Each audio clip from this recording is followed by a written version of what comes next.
शुरुआत करेंगे बड़ी खबर से। बड़ी खबर आपको बता रहे हैं, बीजेपी ने किया चुनाव प्रभारियों का ऐलान। 4 राज्यों के लिए बीजेपी ने प्रभारी नियुक्त किए। एमपी, राजस्थान, छत्तीसगढ़ के चुनाव प्रभारी नियुक्त। तेलंगाना के लिए भी बीजेपी ने प्रभारी बनाया। प्रहलाद जोशी बने राजस्थान के चुनाव प्रभारी। ओम प्रकाश माथुर बने छत्तीसगढ़ के चुनाव प्रभारी। भूपेंद्र यादव बनाए गए मध्य प्रदेश के चुनाव प्रभारी। प्रकाश जावड़ेकर बने तेलंगाना के चुनाव प्रभारी। तो ये बड़ी खबर इस वक्त आपको बता रहे हैं। इन राज्यों में इसी साल आने वाले कुछ ही महीनों बाद विधानसभा चुनाव है। इसके चलते बीजेपी ने चुनाव प्रभारियों को नियुक्त किया है। 4 राज्यों के लिए बीजेपी ने प्रभारी नियुक्त किए हैं। एमपी, राजस्थान, छत्तीसगढ़ के चुनाव प्रभारी नियुक्त। तेलंगाना के लिए भी बीजेपी ने प्रभारी बनाया। प्रहलाद जोशी बने राजस्थान के चुनाव प्रभारी। ओम प्रकाश माथुर बने छत्तीसगढ़ के चुनाव प्रभारी। भूपेंद्र यादव बनाए गए मध्य प्रदेश के चुनाव प्रभारी। प्रकाश जावड़ेकर बने तेलंगाना के चुनाव प्रभारी। चलिए इस खबर पर और ज्यादा जानकारी के लिए सीधे रुख करते न्यूज रूम का बात करते हैं हमारे सहयोगी सुनील दत्त तिवारी से। सुनील जी, जिस तरह से 4 राज्यों के चुनाव प्रभारी अब नियुक्त कर दिए गए हैं, क्योंकि कुछ ही महीने बाद इन राज्यों में विधानसभा चुनाव है, तो बीजेपी चाहती है कि जल्द से जल्द चुनाव प्रभारी नियुक्त करने के बाद जो चुनावी रणनीति होती है उस पर काम शुरू किया जाए और इन राज्यों में जीत हासिल की जाए। जी, निश्चित तौर पर भागीरथ जी, आज जो जिस प्रकार की घोषणा की है वो 4-5 दिनों का मंथन था लगातार भारतीय जनता पार्टी का, और कल ही लगभग 2.5 घंटे के आसपास की मुलाकात हुई थी प्रधानमंत्री मोदी, जेपी नड्डा और अमित शाह की। इन दोनों नेताओं के बीच लगातार मुलाकात हुई और आज जो नाम निकल कर आए हैं उसमें बहुत ही तजुर्बेकार और जो मैनेजमेंट के गुरु हैं, अपने अपने क्षेत्रों के माहिर, उन नेताओं को चुनाव वाले राज्यों में जिम्मेदारी सौंपी गई है। बात करें हम ओम माथुर की, एक उम्रदराज लेकिन संगठन के जबरदस्त शिल्पी, जिनको छत्तीसगढ़ का प्रभार दिया है। छत्तीसगढ़ एक लिहाज से बहुत ही ज़रूरी है भारतीय जनता पार्टी के लिए, क्योंकि वहाँ पे संगठन को भी खड़ा करना है और पार्टी को भी खड़ा करना है। इस हिसाब से ओम माथुर को छत्तीसगढ़ का प्रभारी बनाया गया है। भूपेंद्र यादव एक बड़े शानदार मैनेजर हैं। एक प्रकार से भारतीय जनता पार्टी में एक रिक्त पद है जो प्रमोद महाजन के बाद कोई भरने की कोशिश कर रहा है, तो वो भूपेंद्र यादव हैं। भूपेंद्र यादव इसके पहले गुजरात चुनाव प्रभारी भी रहे और इस बार उनको मध्य प्रदेश में, चूँकि मध्य प्रदेश में स्थितियां बहुत अनुकूल हैं नहीं भारतीय जनता पार्टी की और कांटे की टक्कर बताई जा रही है भारतीय जनता पार्टी और कांग्रेस में, तो भूपेंद्र यादव को मध्य प्रदेश की जिम्मेदारी सौंपी गई है। तेलंगाना में चूँकि प्रकाश जावड़ेकर भी एक बड़े अनुभवी नेता हैं, तो उनको जिम्मेदारी सौंपी गई है। और वहीं प्रहलाद जोशी, जो काफ़ी करीबी माने जाते हैं प्रधानमंत्री मोदी और अमित शाह के, उनको राजस्थान की जिम्मेदारी सौंपी गई है।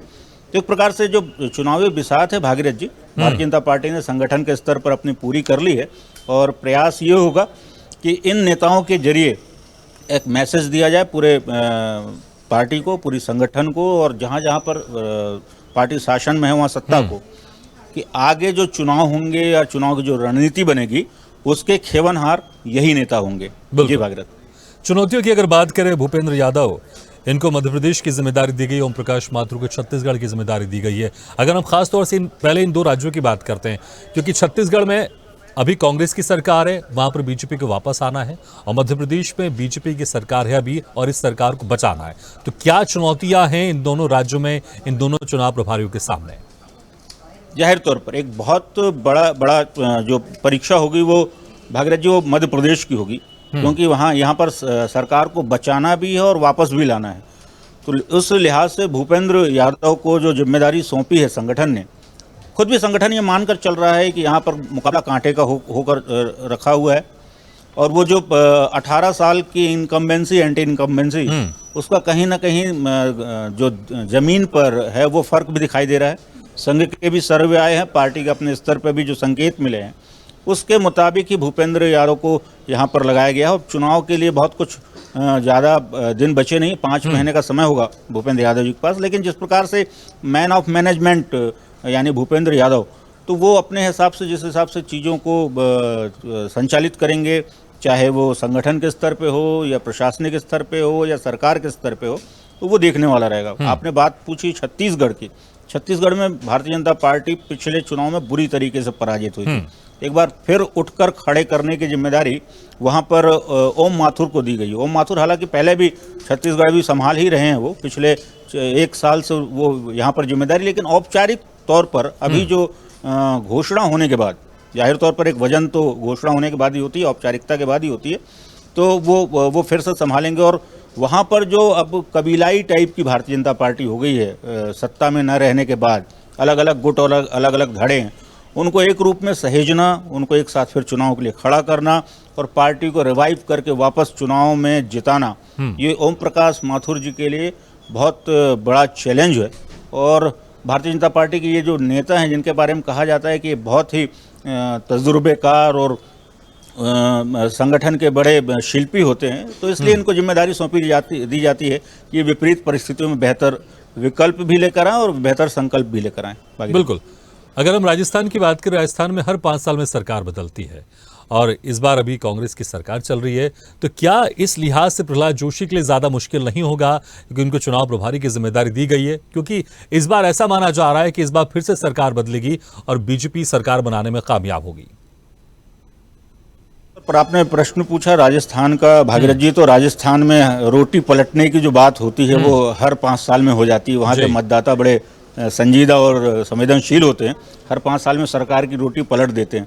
इस बार चूंकि अशोक गहलोत ने अपनी तरफ से काफ़ी ताकत लगाई है, 500 रुपये में जो गैस की टंकी की योजना है वो राजस्थान से शुरू हुई, 25 लाख रुपए का जो उन्होंने स्वास्थ्य बीमा किया वो अपने आप में अद्भुत और बहुत बड़ा है। पूरे राजस्थान के हर जनता को 25 लाख का स्वास्थ्य बीमा देना एक बहुत बड़ा कदम था जिसको उन्होंने कर दिखाया। साथ ही ये दिखाने की कोशिश की जा रही है राजस्थान में कि सब कुछ ठीक है। सचिन पायलट भी कल जब गए तो उस लिहाज से भारतीय जनता पार्टी के लिए प्रयोग की नई कल्पना जो करना है वो राजस्थान में करना है। यदि ये रिवाज बना रहा कि सरकार बदलेगी तो भी, और यदि उस रिवाज को बनाए रखना है तो भी, वसुंधरा राजे सिंधिया एक तरह से बहुत ज़्यादा खुश हैं नहीं पार्टी के साथ, बहुत ज़्यादा कंफर्टेबल नहीं है, इसलिए नए नेतृत्व की तलाश करनी वहाँ पर, या नए नेतृत्व के साथ जाना होगा और साथ ही नहीं जाना होगा, उस नए नेतृत्व को पकाना भी होगा।